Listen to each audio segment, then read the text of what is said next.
Alright, this is the last section of this chapter for World War II. There's another chapter. But in section 3, we are going to actually talk about Pearl Harbor a little bit and the United States getting into the war with our military. If you don't remember, I left off in section 2 with us talking about the United States preparing to eventually enter the war with our military, because we would have gotten drawn into it had Pearl Harbor not happened, just to help our allies, and because Hitler had begun attacking some of our ships. So we would have been pulled into it one way or another, but it is really this attack on Pearl Harbor that really does the job of pulling us all the way in. Believe it or not, the United States and Japan had been allies before in World War I, and then conflicts over power in Asia and in the Pacific kind of caused a rift between the two countries. Japan resented any threats to its powers and authority in the region. America's presence in Guam and the Philippines, they were some of our territories. They didn't like us being there. They didn't like us supporting China. They did not appreciate us criticizing them for what the Japanese had been doing in China. And then you add to that when Japan becomes an official ally with Germany and Italy, we place an embargo on oil, iron ore, fuel, steel, rubber, lots of other things I didn't list here. So they kind of saw that as us declaring war economically on them. So in 1941, when Hideki Tojo becomes the prime minister, which if Japan was going to have a true totalitarianism leader, this was probably the closest guy to that. He tried to kind of work this agreement out with the United States, but he wasn't going to sacrifice not trying to expand the Japanese Empire, so an agreement can't be reached, and so instead he kind of shifts gears and begins planning to knock the United States out of the war before we can actually enter it with our military. And the plan that he ends up going with, and they plan it for a while, is the attack on Pearl Harbor. So December 7th, 1941, it's early on a Sunday morning. The Japanese attack Pearl Harbor under the leadership of Nagumo without a declaration of war. They had planned on using 3 waves. They end up only using 2. Had they used that third wave, it potentially could have knocked our Navy out of the war. Could have potentially knocked our Navy out of the war. The first wave that they used, the focus was Battleship Row. This is the one where they obviously have the most surprise on their side. Battleship Row is that area on that little map down there that has ships like the Oklahoma in it, in Arizona, which were both total losses in this attack. Had our aircraft carriers been at Pearl Harbor, it could have really knocked us out of the war in terms of fighting in the Pacific with our Navy. But thankfully they were not there, and so they weren't attacked. The second wave Nagumo used was mainly an attack on the airfield on Fort Island. We will watch a reenactment of this. We will talk about this a lot more. I just want you to kind of see this now and hear just some bits and pieces of it now, so that when we go over it again, you kind of know what you're looking at. So some results of the attack, give or take 2,500 people killed, 8 battleships damaged, 3 left unusable, 160 aircraft destroyed, 128 damaged, and then the Oklahoma and the Utah and the Arizona are all total losses.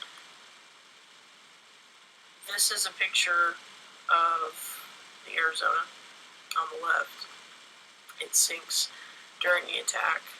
Kind of talk about how that result took place when we go over this again. And then the Oklahoma is on the right. The Oklahoma capsizes during the attack, meaning it kind of gets hit, starts to fill with water, turns upside down. So that's actually the bottom of the boat that you're looking at there. They're standing on top of. After the attack on Pearl Harbor, there's no doubt. Now we're in the war.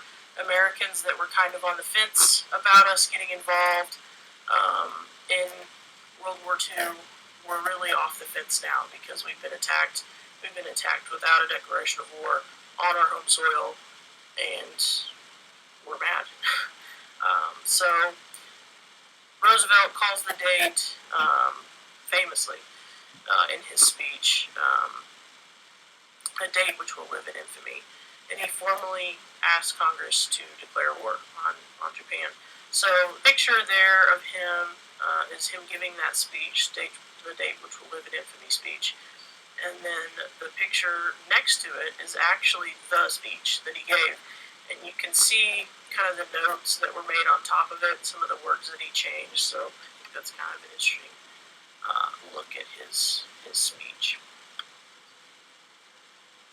During the course of World War II, more than 16 million Americans would serve in the military, obviously multiple branches included in that. Between 1941 and 42, the Army went from 1.4 million to 4 million.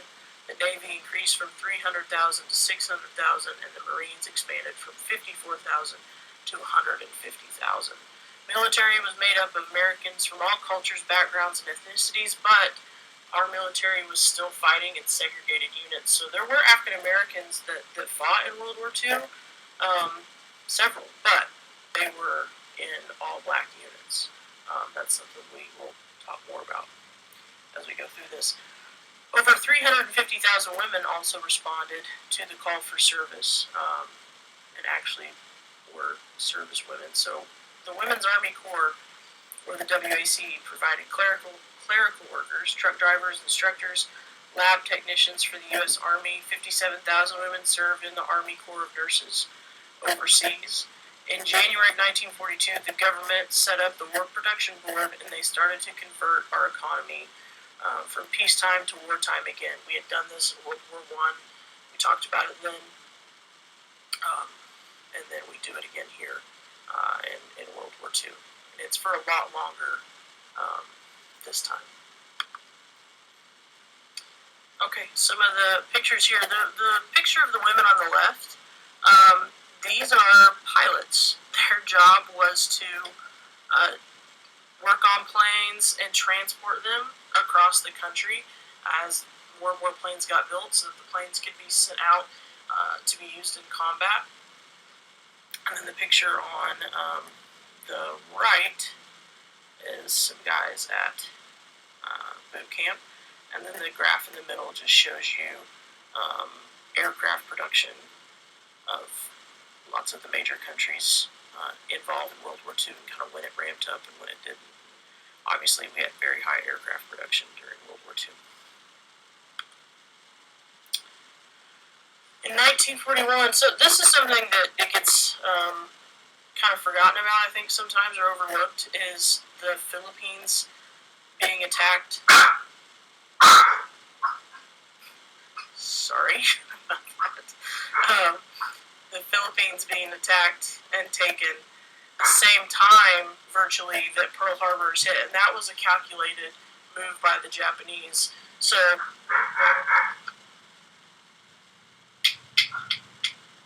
in December of 1941, General Douglas MacArthur, commander of the United States Army Forces in Asia, he's already in the Philippines and he's struggling to hold his position. He miscalculated the force of the Japanese, was forced to retreat to the Bataan Peninsula, prepare for a long siege, but we lacked enough ammunition and medical supplies. They were living on half rations and quarter rations by the end of this. MacArthur did not want to leave, but FDR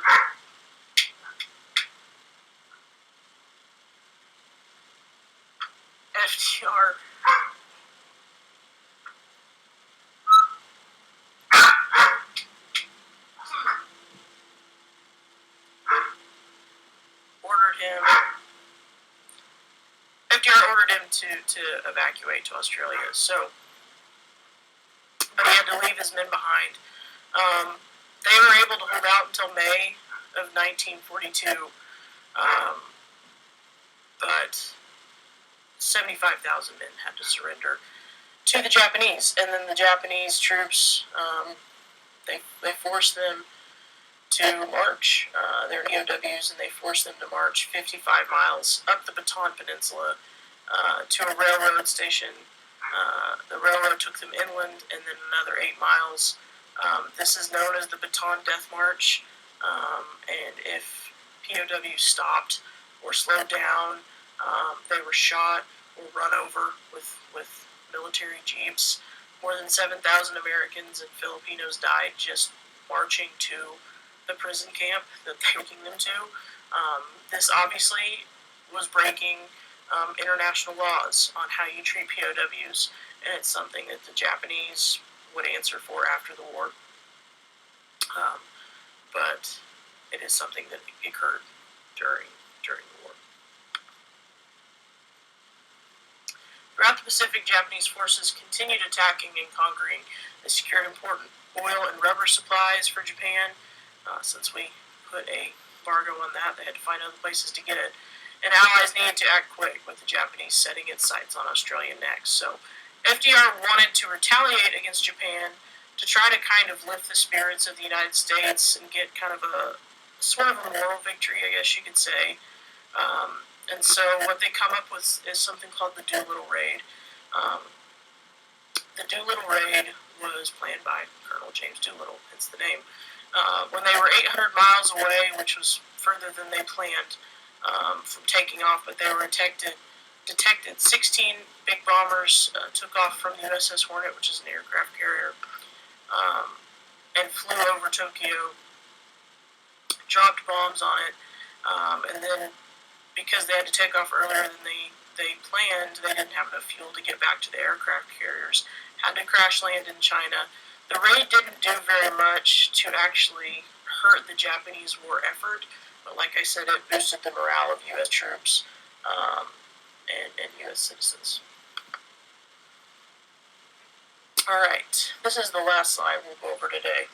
The Battle of Coral Sea. In May of 1942, the Japanese moved to take Port Moresby, which would cause a threat and hostility to Australia. So the United States sent the USS Lexington and the Yorktown and support vessels to intercept the Japanese. The fighting consisted of U.S. warplanes attacking the Japanese ships and Japanese planes attacking our ships. But it ended up kind of being a draw. This was the first naval battle in history where this was the case, where the ships never actually attacked each other, because now we have aircraft carriers and we have planes that are capable of doing that. Technically, like I said, this is a draw, but it was a kind of a victory for the United States, and it proved that despite what happened to us at Pearl Harbor, strategically, we could still fight with the Japanese and definitely could beat them in a naval battle going forward. So we will leave it there for this section, for this chapter. We will continue looking at the war in World War II in the European theater and the Pacific theater in our next chapter of notes. But I will leave it here for now. Talk about it some more.